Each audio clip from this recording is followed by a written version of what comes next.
Hey guys, this is Ashtin here again. I know it's been a while since I've done any reviews, but I'm definitely going to start getting back into them. I wanted to bring you guys a review of an anime that I just recently finished called Gurren Lagann.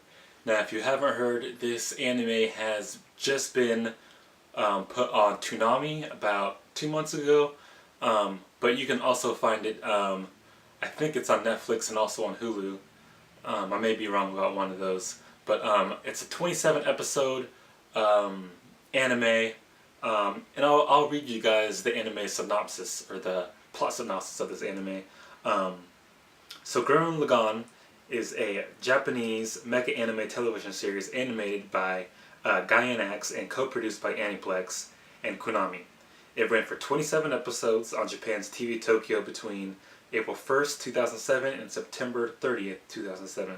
It was directed by Hiroyuki Imaishi, written by veteran playwright Kazuki Nakashima, and had been in development since the participation of the famed animator in the Abenobashi Mecha themed episodes by the same studio.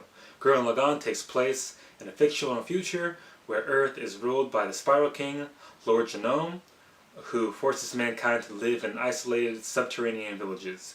The plot focuses on two teenagers living in a subterranean village, Simon and Kamina, who wish to go to the surface. Using a mecha known as Lagann, Simone and Kamina reach the surface and start fighting alongside other humans against Lordgenome's forces.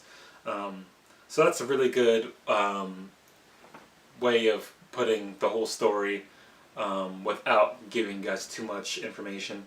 So I'm just going to jump into my review for this. First off, we'll start off with the characters.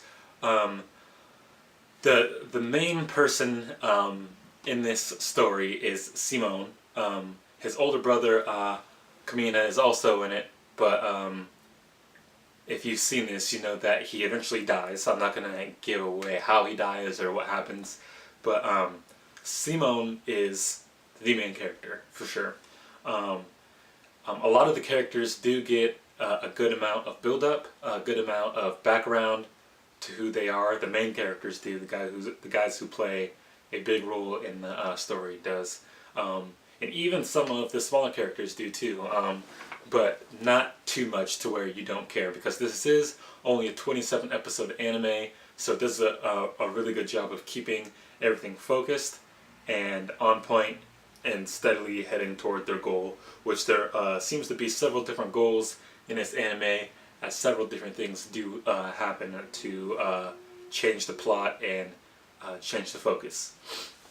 Now, animation, like I said before, it is a 27 episode series, so usually these smaller series that are only 26, 27 episodes usually get really great animation studios, which in turn obviously gives you really great animation. This animation is comparable to things like Full Metal Alchemist with how good it is, and Cowboy Bebop with how good it is.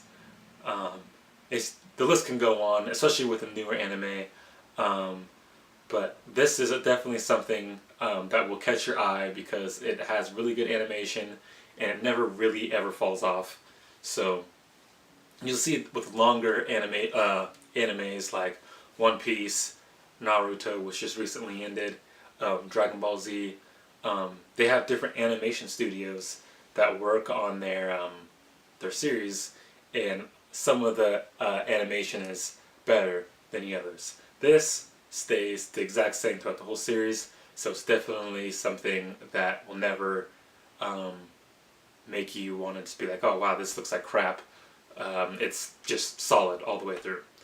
And lastly, I want to go over the plot. I don't want to actually go over the plot, but I want to give my my thoughts on the plot.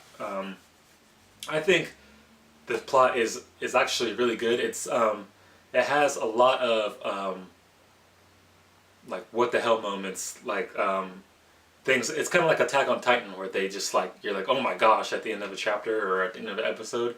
It does a lot of that. It has a lot of cliffhangers and a lot of things that throw you for a loop because you didn't expect them to happen.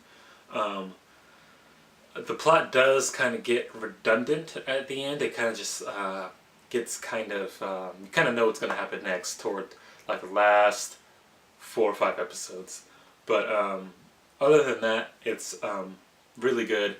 Especially the first half. There are 2 halves to this. There's a first half, then there's a time skip a few years forward, and the second half is really the action-packed finale for the show. But overall, I'd have to give this series probably an 8 out of 10. If you guys are looking for an anime to go watch, looking for something that has a lot of action, I suggest that you go and check this one out. It's really good. If you're a fan of Gundam, you can check this one out too, because it's definitely a mecha styled anime. So it has a lot of that same kind of action, a lot of swords. I don't believe there's a beam sword in this like traditional Gundam, but it definitely will. If you have a Gundam need right now, it'll definitely fill that need for you. So go check it out. It's really short. You'll probably finish it in 2 or 3 days tops, if you really sit down and try to get through this, like marathon through this. But yeah, that's all I have.